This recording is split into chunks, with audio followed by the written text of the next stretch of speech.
Hello everyone. So we were doing chapter number 1 of class 11th mathematics and अभी तक हमने exercise 1.1 complete कर ली है with the basics, examples and the exercise questions. ठीक है, तो अभी हम exercise 1.2 start करेंगे but before that we will start with the basics. ठीक है, जो जो टॉपिक्स या जो जो कॉन्सेप्ट्स आपके एक्सरसाइज 1.2 में काम आएंगे वो हम पहले डिस्कस कर लेते हैं। तो सबसे पहले आपकी डेफिनेशन आ रही है ऑफ एन एम्प्टी सेट। क्या कह रही है, देखो, अ set which does not contain any element is called empty set. ऐसा सेट जिसमें कोई भी एलिमेंट प्रेजेंट नहीं है उसे हम बोलते हैं एम्प्टी सेट। एम्प्टी मतलब खाली, है ना, तो यानी कि उस सेट में कोई भी एलिमेंट प्रेजेंट नहीं है। एम्प्टी सेट को ही हम नल सेट या फिर वॉइड सेट भी बोलते हैं, तो ये एम्प्टी सेट के ही नाम है। ठीक है, ओके। अब इसको डिनोट कैसे करेंगे? The empty set is denoted by phi, ये जो सिंबल है इसको फाई बोलते हैं, और आप ऐसे ब्रैकेट्स लगा के, इसके अंदर आपको कुछ भी लिखना नहीं है, ठीक है, खाली ब्रैकेट अगर आप लिखोगे इसका मतलब होता है this is an empty set. ठीक है, या तो आप फाई लिखो या फिर आप ऐसे लिखो, तो ये क्या होता है, एम्प्टी सेट जिसमें कोई भी एलिमेंट प्रेजेंट नहीं है। नाउ एग्जाम्पल्स देखो, सेट ए है आपके पास, the set of all x such that X is a student presently studying in both class 10th and 11th।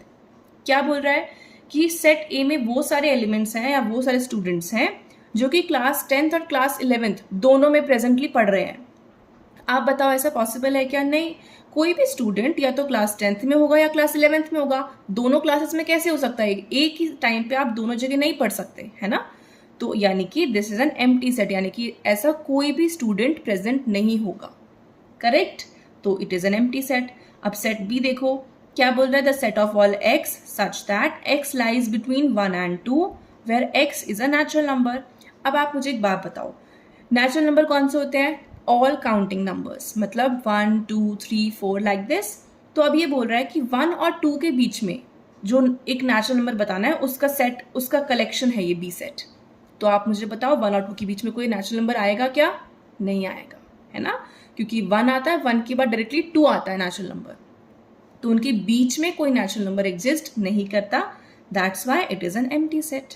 Okay, next example, C क्या बोल रहा है, C set is equals to the set of all x such that x square minus 2 equals to 0। ये आपको equation given है and x is a rational number. अब देखो, आप इस इक्वेशन को अगर हम सॉल्व करेंगे तो क्या आएगा, एक्स स्क्वायर इक्वल्स टू 2, तो x की क्या क्या वैल्यूज आ सकती हैं, प्लस माइनस √2, है ना, यही वैल्यूज आएंगी। पर वो जो √2, ये जो वैल्यू आ रही है वो तो √2 तो आपका इरेशनल नंबर होता है, तो यानी कि x की रैशनल वैल्यू तो आ ही नहीं सकती, hence it is an empty set. ठीक है, नेक्स्ट एग्जाम्पल, सेट डी आपको गिवन है, the set of all x such that x is an even prime number greater than 2। आराम से समझो, पहले तो आपको प्राइम नंबर पता होने चाहिए, फिर आपको उसमें भी क्या बताना है, इवन प्राइम, और उसमें भी क्या पता करना है, वो इवन प्राइम नंबर्स जो 2 से बड़े हैं। देखो, प्राइम कौन से होते हैं, वो नंबर्स जो सिर्फ 1 और इटसेल्फ यानी कि खुद से ही डिविजिबल होते हैं, यानी कि उनके सिर्फ और सिर्फ 2 ही फैक्टर होते हैं विच आर 1 एंड इटसेल्फ। ठीक है, वो तो प्राइम नंबर हुए। इवन कौन से होते हैं, इवन नंबर्स वो होते हैं जो 2 से डिविजिबल होते हैं। ठीक है, तो आपको ऐसे नंबर्स देखने हैं जो इवन भी हो, प्राइम भी हो और 2 से बड़े हो। पहले तो इवन प्राइम आपको पता होना चाहिए कि 2 is the only element which is even prime number, 2 is a even prime number. ठीक है, और उससे बड़ा कोई भी इवन प्राइम यानी कि प्राइम भी और इवन भी हो, ऐसा कोई नंबर एग्जिस्ट नहीं करता। ठीक है, तो यानी कि 2 से बड़ा कोई भी इवन प्राइम नंबर नहीं होगा, hence the set D is an empty set, या फिर आप नल सेट बोल सकते हो या फिर वॉइड सेट बोल सकते हो। करेक्ट, आई होप आपको एम्प्टी सेट की डेफिनेशन और एग्जाम्पल समझ में आए हो। ठीक है, चलो अब रिमार्क देखते हैं। By number of elements of a set S, आपके पास कोई सेट एस है, उसके नंबर ऑफ एलिमेंट्स का क्या मतलब होता है, we mean the number of distinct elements of the set and we denote it by n, ये small n of this set S. इसको बोलते हैं number of elements in set S. ठीक है, तो यही बोल रहा है कि अगर हम किसी सेट के नंबर ऑफ एलिमेंट्स की बात कर रहे हैं तो उसका मतलब यही होता है कि उस सेट में कितने डिस्टिंक्ट मतलब डिफरेंट, है ना, डिफरेंट कौन कौन से एलिमेंट्स उसमें प्रेजेंट है, तो वो क्या होता है, नंबर ऑफ एलिमेंट्स। और नंबर ऑफ एलिमेंट्स को कैसे डिनोट करते हैं? By like this, n of s, यानी कि number of elements in set s। अब आगे क्या बोल रहे हैं? If number of elements in set s is a natural number, अगर ये नेचुरल नंबर है then s is a non empty finite set. अब फाइनाइट के आगे डेफिनेशन पढ़ेंगे, बट फॉर नाउ ये बोल रहे हैं कि अगर इसमें नेचुरल नंबर्स आ रहे हैं, यानी कि नंबर ऑफ एलिमेंट्स जो हैं वो नेचुरल नंबर, कोई नंबर आ रहा है आपके पास, तो वो क्या होगा? एक नॉन एम्प्टी सेट, और वो जो कि फाइनाइट होगा। ठीक है, चलो नेक्स्ट। ओके, अब हमारी डेफिनेशन आ रही है फाइनाइट और इनफाइनाइट सेट की। क्या बोल रहा है? A set which is empty और consist of a definite number of elements is called a finite set, otherwise the set is infinite. क्या बोल रहा है? फाइनाइट सेट कौन से सेट? जो कि या तो विच इज एम्प्टी और consist of a definite number of element. Definite मतलब फिक्स नंबर ऑफ एलिमेंट्स। आपको पता होंगे कि भाई हाँ चलो इसमें 20 एलिमेंट है, चाहे 100 एलिमेंट है, पर उसमें आपको नंबर पता होगा कि उसमें कितने नंबर ऑफ एलिमेंट्स प्रेजेंट है। या फिर एम्प्टी सेट होगा, या फिर उसमें fix definite number of elements present होंगे, तो उसको तो हम बोलेंगे फाइनाइट सेट। और उसके अलावा जो बच गए सब कौन से होंगे? Infinite set. ठीक है, चलिए तो एग्जाम्पल की हेल्प से समझते हैं आराम से। देखो फर्स्ट एग्जाम्पल क्या बोल रहा है? Let W be the set of the days of the week. Days of the week आपको पता है 7 डेज होते हैं, तो उसको आप फाइनाइट हो गया है ना, उसमें यानी कि 7 आएंगे, Monday, Tuesday, Wednesday, Thursday, Friday and Saturday, Sunday. ठीक है, तो ये आपका क्या हो गया? फाइनाइट सेट, क्योंकि इसमें आपको नंबर ऑफ एलिमेंट्स पता है कि 7 आएंगे, 7 एलिमेंट्स होंगे इसमें। ठीक है, okay, so it is finite. Next, let S be the set of solutions of the equation x square minus 16 equals to 0। अब x square minus 16 equals to 0 है, इसको सॉल्व करोगे तो इसके दो सॉल्यूशंस आएंगे। कौन कौन से? 4 और -4। तो यानी कि 2 आपके पास आ गया, यानी कि डेफिनेट आ रहा है, डेफिनेट नंबर है, तो यानी कि it is a finite set. चलो नेक्स्ट एग्जाम्पल, अब ये आराम से देखना। Okay, let C is equals to the set of all men presently living in the different parts of the world. ठीक है, तो इसमें क्या बोल रहा है? The number of elements in C, set C is some natural number which may be quite a big number. ये क्या बोल रहा है? आपको इसमें पहले तो सेट C में क्या बताने हैं? सारे men who are presently living on in different parts of the world, मतलब पूरे वर्ल्ड में कितने मेन हैं प्रेजेंटली, तो वो कोई नंबर आएगा, बहुत बड़ा नंबर आएगा, है ना। पर ऐसा तो नहीं है कि जिसको हम काउंट ही नहीं कर सकते हो, कोई ना कोई काउंटिंग नंबर ही आएगा, है ना। मान लो बहुत बहुत कितना, मतलब बहुत बड़े से बड़ा नंबर आप ले लो, कोई भी नंबर होगा, पर वो आप फिर भी उसको बता सकते हो। बहुत बड़ा नंबर है obviously, but still it is a definite मतलब आप बता सकते हो, तो यानी कि फाइनाइट होएगा।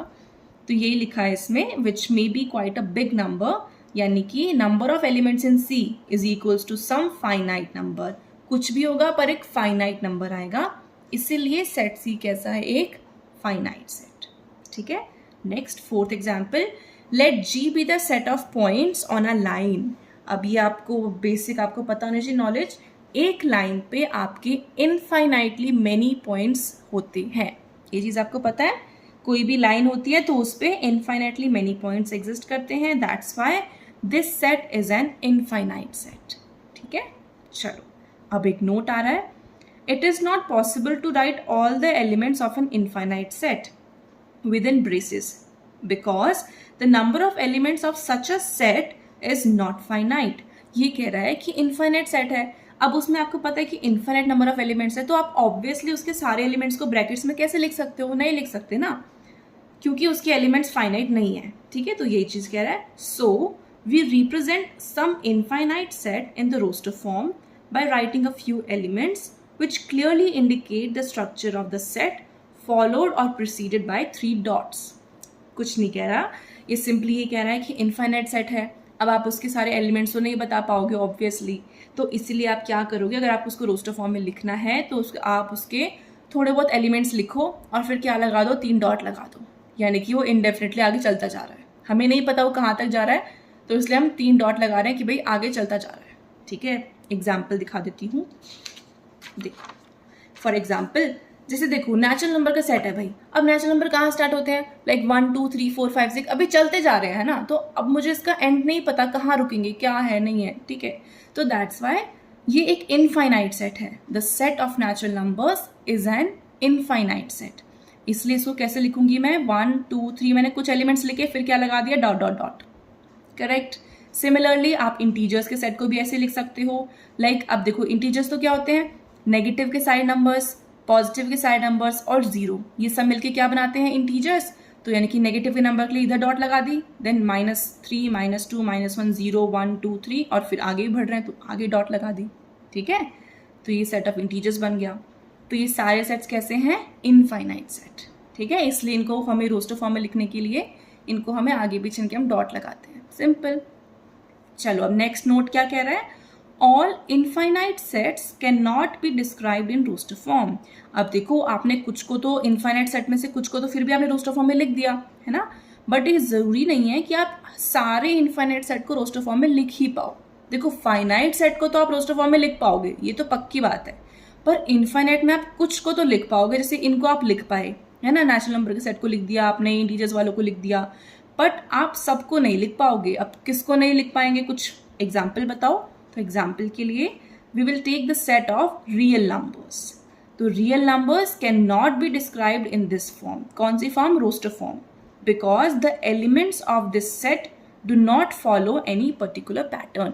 अब देखो, नेचुरल्स में क्या हो रहा था ना, कि आपको पता है कि 1 के बाद 2 आएगा, 2 के बाद 3 आएगा, 3 के बाद 4 आएगा एंड लाइक दिस, यानी कि आप एक एक ऐड करते जा रहे हो एक तरीके से. तो एक ये पैटर्न सा बन रहा है, तो इसलिए आपने इनको डॉट डॉट डॉट लगा दिया. पर जो रियल नंबर्स होते हैं, अब रियल में तो कोई ऐसा पैटर्न खास है नहीं, है ना, क्योंकि उसमें देखो सारे नेचुरल नंबर भी आते हैं, रैशनल्स भी आते हैं, इरेशनल भी आएंगे, आपकी इंटीजर्स भी आएंगे.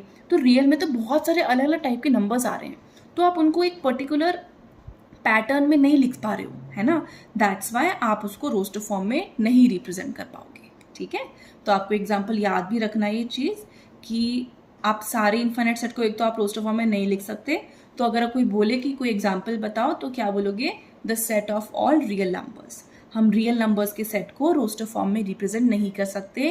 क्यों नहीं कर सकते, क्योंकि वो एक फिक्स पैटर्न फॉलो नहीं करते हैं. That's Y. ठीक है, चलो अब लास्ट एक छोटी सी डेफिनेशन आ रही है, equal sets and unequal sets. ठीक है, तो इक्वल सेट कौन से होंगे, नाम से पता चल रहा है कि दोनों बराबर हैं.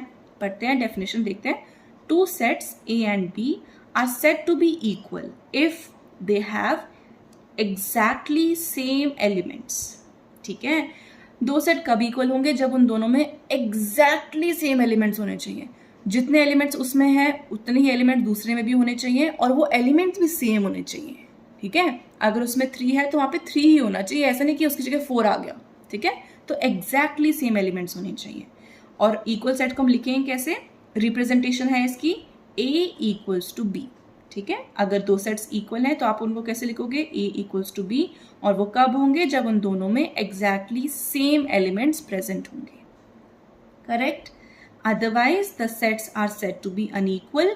अगर ये इक्वल नहीं है तो अनइक्वल होंगे, और उनको कैसे लिखेंगे, A not equals to B. ठीक है जी, चलो एक एग्जाम्पल छोटा सा. सेट ए आपको गिवन है 1 2 3 4, इसके एलिमेंट्स ये हैं. सेट बी क्या है, 3 1 4 2. अब आपको बताना है कि दोनों सेट इक्वल है या नहीं है. मैंने क्या बोला, एग्जैक्टली सेम एलिमेंट्स होने चाहिए. अब देखो, अगर 1 यहाँ पे है तो 1 यहाँ पे भी होना चाहिए.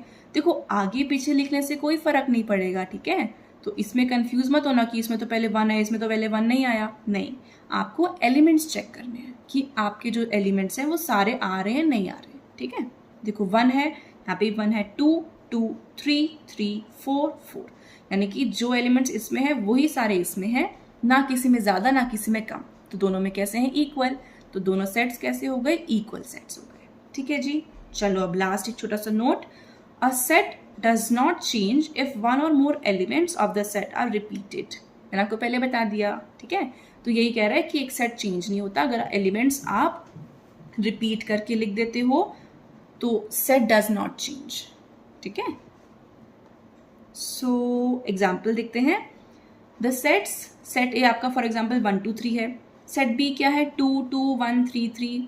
तो ये दोनों कैसे होंगे, इक्वल होंगे स्टिल. वाई इक्वल, आप यार आज तो आप दो को कितनी बार भी लिख लो, समझ रहे हो, तो वो कोई फायदा नहीं है. आप कितनी बार भी लिख लोगे रिपीट करके, इट डज नॉट मैटर. आपको एक बार आप लिखोगे सेट, अब इसका मतलब ही 1 2 3 ही है. ठीक है, इसमें भी वही एलिमेंट्स प्रेजेंट हैं, that's why it is equal. Okay, since each element of A is in B and vice versa, यानी कि ए के सारे एलिमेंट्स बी में है, बी के सारे एलिमेंट्स ए में है, does not matter, that's why both sets are equal. That is why we generally do not repeat any element in describing a set. इसीलिए ये कह रहा है कि इसलिए मैंने आपको पहले बताया था बेसिक्स में कि आप रिपीट करके लिखोगे ना तब भी सेम बात है, और अगर आप रिपीटेशन को एक बार लिखना होता है सेट में, ठीक है, तो इसीलिए बोला था पहले भी कि हम इसलिए जनरली हम रिपीट नहीं करते हैं एलिमेंट्स को वाइल राइटिंग अ सेट. ठीक है, so this was all about your basics, छोटा सा. ठीक है, तो अभी हमें जो चीज़ें हमें 1.2 एक्सरसाइज में काम आनी है तो वो हमने पढ़ ली छोटी छोटी. अब हम एग्जाम्पल्स करेंगे and then we will move to the exercise. ठीक है.